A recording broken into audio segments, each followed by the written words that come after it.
Hello everyone and welcome to day 47. We are moving right along here with our daily Bible reading. Thank you for following along, I really do appreciate it. Today it's Exodus 35. Moses assembled the entire Israelite community and said to them, "These are the things that the Lord has commanded you to do. For 6 days' work is to be done, but on the seventh day are you to have a holy day, a Sabbath of complete rest to the Lord. Anyone who does work on it must be executed. Do not light a fire in any of your homes on the Sabbath day." Then Moses said to the entire Israelite community, "This is what the Lord has commanded. Take up an offering for the Lord among you. Let everyone whose heart is willing bring this to the Lord's offering: gold, silver, and bronze, blue, purple, and scarlet yarn, fine linen, and goat hair, ram skins, dyed red, and manatee skins, acacia wood, oil for the light, spices for the anointing oil, for the fragrant incense, and onyx with gemstones to mount on the ephod and breastplate.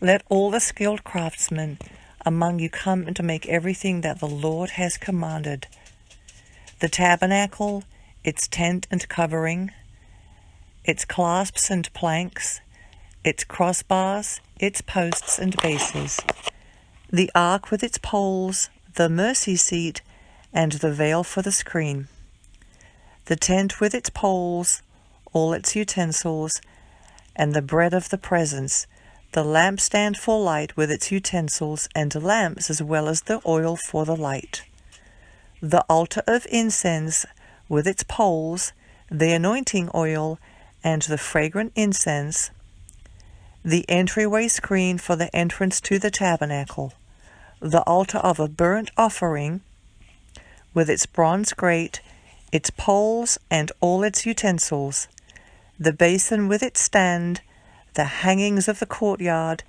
its posts and bases, and the screen for the gate of the courtyard, the tent pegs for the tabernacle, and the tent pegs for the courtyard, along with their ropes, and the specially woven garments for ministering in the sanctuary, the holy garments for Aaron the priest, and the garments for his sons to serve as priests. Then the entire Israelite community left Moses' presence. Everyone whose heart was moved and whose spirit prompted him came and brought an offering to the Lord to construct the tent of meeting for every use, and to make the holy garments. Both men and women came, all who had willing hearts, brought brooches, earrings, rings, necklaces, and all kinds of gold jewelry. Everyone who waved a presentation offering of gold to the Lord, everyone who had in his possession blue, purple, or scarlet yarn, the linen or goat hair, ram skins dyed red, or manatee skins, brought them. Everyone who offered a contribution of silver or bronze brought it to the Lord. Everyone who possessed acacia wood useful for any task in the work brought it. Every skilled woman spun yarn with her hands and brought it: blue, purple, and scarlet yarn, and fine linen. And all the women whose hearts were moved spun the goat hair by virtue of their skill. The leaders brought onyx and gemstones to mount on the ephod and breastplate, as well as the spice and oil for the light, for the anointing oil, and for the fragrant incense. So the Israelites brought a freewill offering to the Lord, all the men and women whose hearts prompted them to bring something for all the work that the Lord, through Moses, had commanded to be done. Moses then said to the Israelites, "Look, the Lord has appointed by name Bezalel, son of Uri, son of Hur, of the tribe of Judah. He has filled him with God's Spirit, with wisdom, understanding, and ability in every kind of craft, to design artistic works in gold, silver, and bronze, to cut gemstones for mounting, and to carve wood for work in every kind of artistic craft. He has also given both him and Holiab, son of Ammishlach, of the tribe of Dan, the ability to teach others. He has filled them with skill to do all the work of a gem cutter, a designer, an embroiderer in blue, purple, and scarlet yarn, and fine linen, and a weaver. They can do every kind of craft and design artistic designs. Chapter 36. Bezalel, Oholiab, and all the skilled people are to work based on everything the Lord has commanded. The Lord has given them wisdom and understanding to know how to do all the work of constructing the sanctuary. So Moses summoned Bezalel, Oholiab, and every skilled person in whose heart the Lord had placed wisdom, everyone whose heart moved him to come to do the work and do it. They took from Moses' presence all the contributions that the Israelites had brought for the task of making the sanctuary. Meanwhile, the people continued to bring free will offerings morning after morning. Then all the craftsmen who were doing all the work for the sanctuary came one by one from the work they were doing and said to Moses, "The people are to bring more than is needed for the construction of the work the Lord has commanded to be done." After Moses gave an order, they sent a proclamation through the camp, "Let no man or woman make anything else as an offering for the sanctuary." So the people stopped. The materials were sufficient for them to do all the work. There was more than enough. All the skilled craftsmen among them doing the work made the tabernacle with 10 curtains. Bezalel made them of finely spun linen, as well as blue, purple, and scarlet yarn, with a design of cherubim worked into them. The length of each curtain was 42 feet, and the width of each curtain 6 feet. All the curtains had the same measurements. He joined 5 of the curtains to each other, and the other 5 curtains he joined to each other. He made loops of blue yarn on the edge of the last curtain in the first set, and did the same on the edge of the outermost curtain in the second set. He made 50 loops on one curtain, and 50 loops on the edge of the curtain in the second set, so that the loops lined up with each other. He also made 50 gold clasps and joined the curtains to each other, so that the tabernacle became a single unit. He made curtains of goat hair for a tent over the tabernacle. He also made 11 of them. The length of each curtain was 45 feet, and the width of each curtain was 6 feet. All 11 curtains had the same measurements. He joined 5 of the curtains together, and the other 6 together. He made 50 loops on the edge of the outermost curtain in the first set, and 50 loops on the edge of the corresponding curtain in the second set. He made 50 bronze clasps to join the tent together as a single unit. He also made a covering for the tent from ram skins dyed red, and a covering of manatee skins on top of it.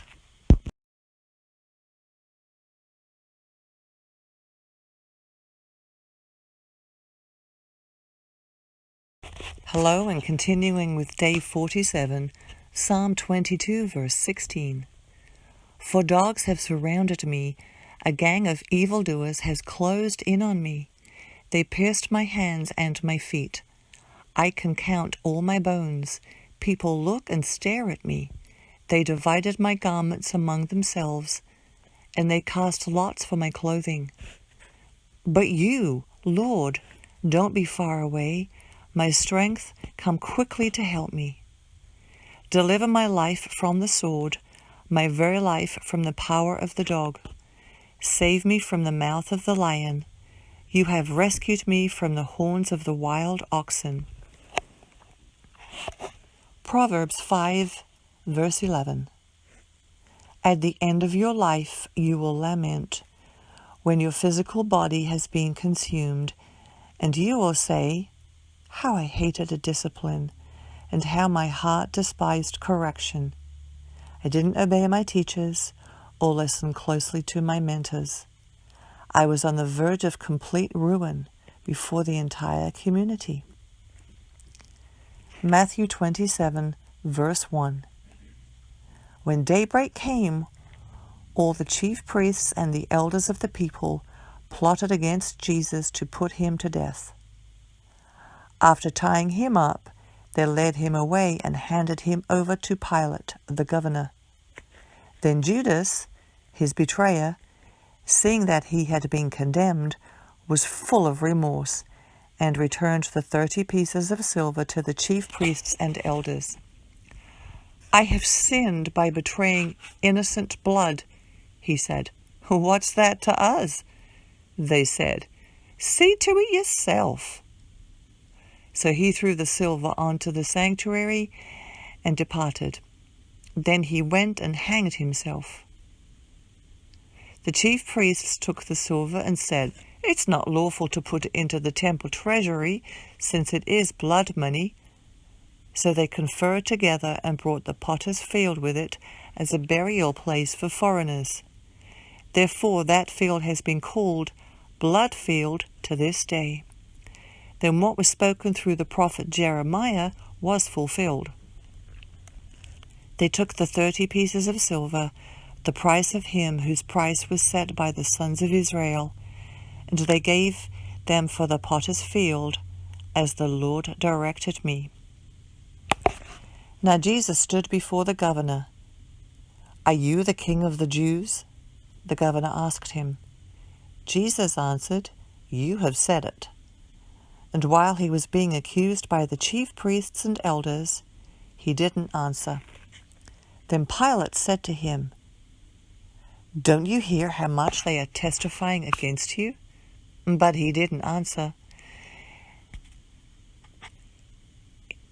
He didn't even answer on one charge, so that the governor was greatly amazed. At the festival, the governor's custom was to release to the crowd a prisoner they wanted.